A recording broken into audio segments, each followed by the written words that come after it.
મિત્રો, આજે એક એવી બહેનની કહાની સામે આવી છે જે સાંભળીને તમારું દિલ દ્રવી ઉઠશે.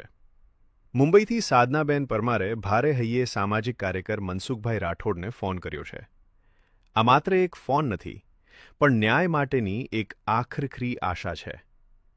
સાધનાબેનનો આરોપ છે કે બોટાદના એક યુવકે પ્રેમની જાળમાં ફસાવીને તેમની સાથે વિશ્વાસઘાત કર્યો છે. છેલ્લા 4 વર્ષથી તેઓ રિલેશનશિપમાં હતા.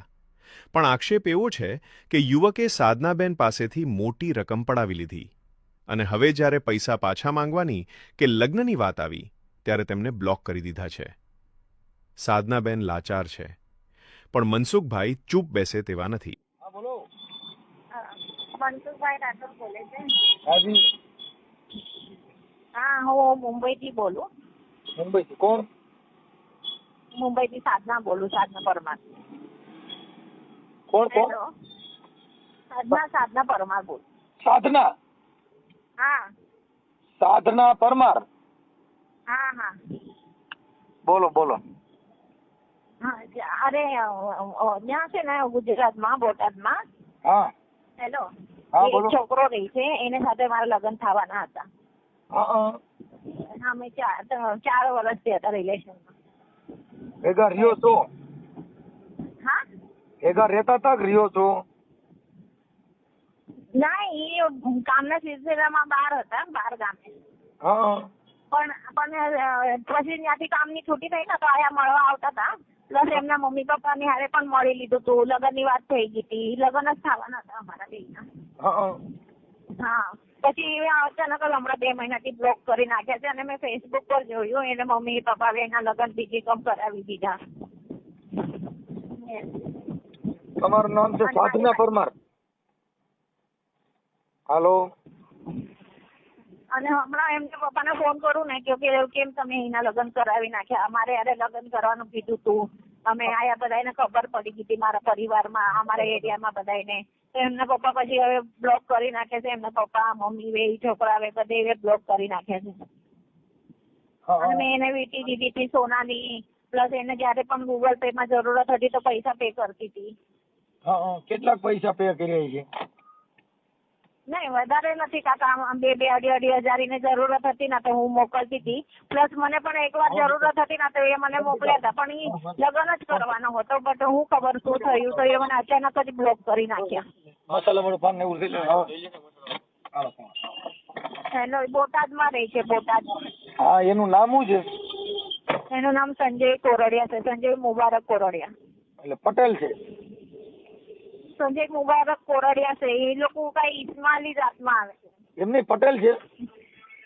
પટેલ તો નથી, પટેલ નથી. તો કોરડિયા એમાં જ આવે? નહીં, પટેલ નથી એ લોકો. તો કોલડિયા એમાં આવે? કોલડિયા બીજી જ્ઞાતિમાં નો આવે. એ કઈ સમાજમાંથી છે? ઈ ઓલા સમાજ હોય, ઇસ્માલી ખોજા હોય ને, ખોજા સમાજ. ખોજા સમાજ? હા. હા. અને આપણે કઈ સમાજમાંથી છો? કોણ? તમે? હું તો નાની સમાજ છે મારી, ગુજરાતી વાલ્મીકી છું. ગુજરાતી વાલ્મીકી. હા. વાલ્મીકી સમાજમાંથી આમાં ક્યાં લફડામાં પડ્યા? ઈ છોકરો અહીંયા આવ્યો તો ને, મુંબઈમાં આવતા હતા ને. હા. તો અમે એટલે હતો એકબીજાથી પ્રેમ. પ્રેમ કર્યો તો? હા. બહુ તો ઘાટો પ્રેમ કર્યો. પણ શું કરું હવે? હવે તમારું નામ મને બોલો છે. મારું નામ સાધના પરમાર છે, સાધના નારાયણ પરમાર. સાધના પરમાર. એક મિનિટ. સાધના પરમાર, વાલ્મીકી. સાધના પરમાર વાલ્મીકી, મુંબઈ. હા. મુંબઈ કઈ જગ્યાએ? મુંબઈ કલ્યાણથી. કલ્યાણ. હા. કલ્યાણ. ઓકે. હવે આપણે આ બોટાદ નો છોકરો છે એનું નામ શું છે? એનું નામ સંજય મુબારક કોરડિયા છે. બોટાદ નો છોકરો સંજય. હાલો. હા, સંજય મુબારક કોરડિયા છે. સંજય મુબારક કોરડિયા. હા. રેડી હા. હેલો, હું બેંકમાં આવી છે. હવે તમે ત્યાંનો નંબર મોકલજો, હા, નંબર મોકલું છું. પછી તમારો ફોટો મોકલો જી, હા, હા. તમારા ફોટા સારા મોકલો હાલો, અને એના મોબાઈલ મોકલો આમાં વોટ્સઅપમાં. હા, હા. આ કયા નંબર પર? આ નંબર ચાલુ છે? હા આ નંબર ચાલુ જ છે. હા. એક સેકન્ડ આવ્યા હતા, ઇન્ડિયન બેંક. હેલો, હા મોબાઈલ મોકલો, એના મોબાઈલ નંબર. મોબાઈલ નંબર એ બધાય સ્વિચ ઓફ કરી નાખે છે. એનો એક મોબાઈલ ઈ નંબર છે ને, તમને જેમાં ભલે direct WhatsApp ઈ તો calling થાય છે ખાલી. ઈ તમને બ્લોક કર્યા હોય, તમે સંજયના મોબાઈલ નંબર મોકલો. નહીં, એટલે ડાયરેક્ટલી બંધ જ રાખે છે નંબર. તો એના કોઈ પણ ના હોય તો દ્યો, એના ફોટા મોકલો, તમારી હારે ફોટા પાડ્યા હોય ઈ ફોટો મોકલો. છે અને ઓલું WhatsApp calling નંબર ચાલુ છે એનો. હા ઈ વોટ્સઅપ કોલિંગ નંબર આપો. આ તો આ નંબર પર? હા હા, મોકલું. અમારા બેયના હારે જ ફોટા છે. હા હા બેયને હારે મોકલો. હા, મોકલું. હા, હા બાકી ઈસકા મત કર્યો. હો. હા. હા એક મિનિટ, હું બેંકમાં આવી છે ને, અમારું એટીએમ લેવા. ઓકે હાલો, તમે મને તમારા ફોટાની મોકલો ને. નંબર સેવ કરે છે, મને આમાં WhatsApp નથી બતાડતા. નંબર સેવ કરો એટલે વોટ્સઅપ બતાડે જ ને, નો બતાડે એવું બને? એમ છે, નથી બતાવ્યું તો પણ એકવાર પાછું ચેક કરું છું. હા આ નંબર સેવ કરીને તમે પછી વોટ્સઅપમાં જાઓ, નામ સેવ લખો એટલે તરત જ આવી જાય. સારું. હા હમ. હેલો. હા, હેલો. હા હા, બોલો ને. મેં તમને ફોટા મોકલ્યા હતા WhatsApp પર. આપણે જે નંબર છે ને ઈ બધા બંધ આવે છે. ઓલો 12 નંબર છે ને WhatsApp ના, હા તો ઈ નંબર પર WhatsApp ચાલુ છે. ઈ WhatsApp પર કોલિંગ જાય છે એને, સંજયને. વોટ્સઅપમાં જાય છે. અને છે ને, તમને કોને 2 મહિના પહેલા છે ને, એ મને 5 દિવસ પહેલા કીધું હું તને લેવા આવશે લગ્ન કરવા માટે, દિવાળીના પહેલા. હા હા, અને પછી દિવાળીના પહેલાની જ વાત છે. અને મને કે તું રેડી રહેજે, આપણે લગ્ન કરશું. અને પછી 4-5 દિવસ થયા, એને પછી મને બ્લોક કરી નાખ્યા.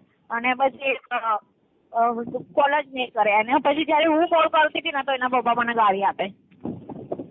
હા હા, કે એના પપ્પા કે આયા ફોન નહીં કરવાનો કે. એના બાપુજી ગાડીઓ આપે તો કે ગરીઓ નથી કરી નાખ્યો ને. હા, એનો ગરીઓ નથી કરી નાખ્યો ને. એટલે મતલબ પૈસા ઊંડા ઉતારી દીધા ને કોણે? તમે. મેં? હા નહીં. એટલે ઇશ્યુ એ હતું ને કે હું અહીંયા જોબ કરું છું મુંબઈમાં. હા શેનો જોબ કરો છો?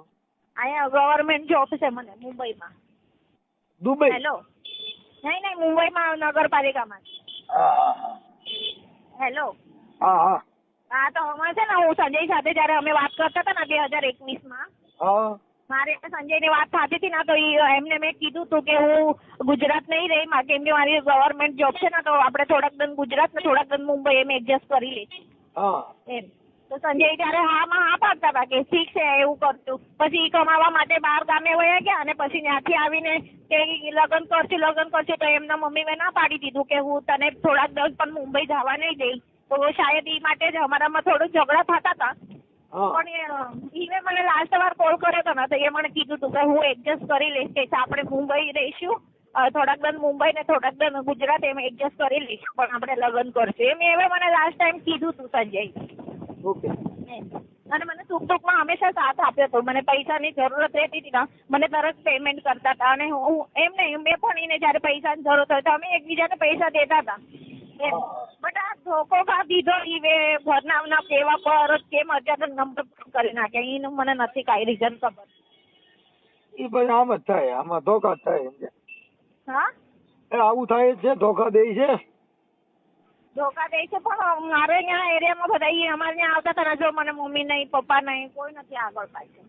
અરે તો એને હારે લગ્ન જ થવાના હતા ને, એ માટે મારા ઘરે ત્યાં આવતા, અહીંયા મુંબઈમાં આવતા હતા. આજુબાજુ વાળા બધા કે સંજય ક્યાં છે? મેં કીધું સંજય આવવાના છે લેવા. હા. સંજય ડાટર થઈ ગયો એમ. હા, સંજય તો ડાટર થઈ ગયો એમ. સમજાય? આનો કાંઈ રસ્તો નહીં નીકળશે? હા નીકળે ને, રસ્તો તો નીકળે ને. હમણાં હું આ વાયરલ કરીને હા, એટલે તમારામાં ફોન આવશે કે મારામાં ફોન આવશે, એટલે તમને રિંગ કરાવું. એને લગ્ન કરી લીધા બીજા? હા, એ લગ્ન કરી જ દીધા છે, કારણ મેં છે ને એમનો મારા નંબર તો બ્લોક બતાડે છે. મેં બીજા નવા નંબરથી ફોન કર્યો હતો ને તો ડીપી રાખ્યું છોકરીની સાથે. ઈ કદાચ લવર ગોતી હોય, લગ્ન ન કર્યા હોય. વોટ્સઅપ ડીપી છે ને કોઈ છોકરીને સાથે રાખેલું છે ઈ. હા, ઈ પણ ઈ બીજી છોકરી આ કેમ તારી હારે મોજ મજા કરી એમ બીજી હારે મોજ મજા કરતો હોય, લગ્ન ન કર્યા હોય. પણ એ મોજ મજા ભરી હું આજકાલની છોકરી છું, એમ જવા નહીં દે ને. હું એના ઘરે જાય જબરદસ્તી, હવે મને રાખ એમ કે નહીં રાખશે મને. હા, રાખવી જ પડે ને. આ તો મેં તો ક્યારે ગઈ પણ નથી બોટાદમાં, મેં જોયું પણ નથી. ઈ લોકો આવતા હતા, એમના મમ્મી પપ્પા બી આયા, મને મળીને ગયા. લગ્ન હતા પણ એમની મમ્મીને એમ હતું કે મારો છોકરો મુંબઈ નો રહી. મુંબઈ નો રહી કાંઈ નહીં. મેં કીધું કે મેં એડજસ્ટ કરી લે, થોડાક દિન ગુજરાત રહેવાનું થોડાક. અને આ છોકરો તો એકદમ માની જતો સંજય કે મેં ત્યાં તારી ત્યાં આવા રહેવા તૈયાર છું. તો આ તો એના ઘરના ને કાંક મજબૂરી છે, મને રીઝન કાંઈ નથી ખબર એમાં. હા, રીઝન કાંઈ નથી ખબર. પછી લાસ્ટ ટાઈમ છે ને મેં એમને પપ્પાના તો મારો ને પપ્પાનો ઝઘડો થઈ ગયો ને પપ્પાના મારી મમ્મીને ને મારી બહેનોને જેમ તેમ ગાળી દેવા લાગ્યા, આયા ફોન નહીં કરવાનો, મારા છોકરાને જિંદગીમાંથી વહી જાય એવું બધું બોલતા હતા. એવું તો થાય, આમાં ગારાગારી થાય. પ્રેમ કરો ને હા, એટલે માથા ફોડી નાખે એવો પ્રેમ કરાય. આ ખાલી ગારાગારી ન રોડવાય. હાલો હાલો. હા હેલો. મારા આજુબાજુમાં બધા મને પૂછે છે કે ક્યાં છે સંજય. એને મેં કહેવાય કોઈને કે નથી કીધું. સંજય પણ ગાયબ થઈ ગયો એમ છે. મેં જવાબ નહીં દીધો કોઈને. મારા ફેમિલીમાં બધાને ખબર હતી એના સાથે લગ્ન છે, એને ખબર હતી. એના ફેમિલીમાં પૂરા પરિવારને ખબર છે. એમની બહેનો મારી સાથે વાત કરતા હતા, એમની મમ્મી મારી સાથે વાત કરતા હતા. હા, પણ ઇશ્યુ એટલું જ થયું કે જોબ માટે થોડુંક ઓલું થઈ ગયું. હવે જોબ નું બધું ગોઠવાઈ જાય, પણ થોડુંક હવે એમાં આગા પાછું કરવું જોઈએ. નહીં પણ અગર એ લગ્નથી કરી લે હશે તો મેં એને એના ઘરે જઈને અગર હું કહે કે નહીં મને એ નથી મતલબ, તો જેને હારે લગ્ન કર્યા હવે મને બી રાખ, મારી લાઈફ કા ખરાબ કરી, તો એ મને રાખે? હા, રાખે જ ને. રાખે ના, કેમ કે મારી પાસે એના બધાય મેસેજ, એના બધાય એને જે વીંટી લઈ દીધી હતી ને સોનાની, એ સોનારની દુકાનમાં મારો ને એ સંજયના વિડિયા હશે ને. તમે પતિ પત્ની ના સંબંધ બાંધ્યા હતા? હા, પતિ પત્ની ના સંબંધ બાંધ્યા હતા? હા, એટલે એને હારે લગ્ન જ થવાના હતા. તો એટલે એકદમ મેં તો એને મારો વરસ માનતી હતી. મારી સાથે બધે બેંકમાં બધે ધોળા કર્યા છે એ મારી હારે. કાંઈ વાંધો નહીં, કાંઈ આપણે મતલબ આપણે પતિ પત્ની તરીકે સંબંધ બાંધેલા છે એમ પૂછું છું. હા, કાંઈ વાંધો નહીં. તો તમે તમારા છે ને ઓલા સિંગલ ફોટા હોય તો મોકલો ને. સિંગલ ફોટા? હા,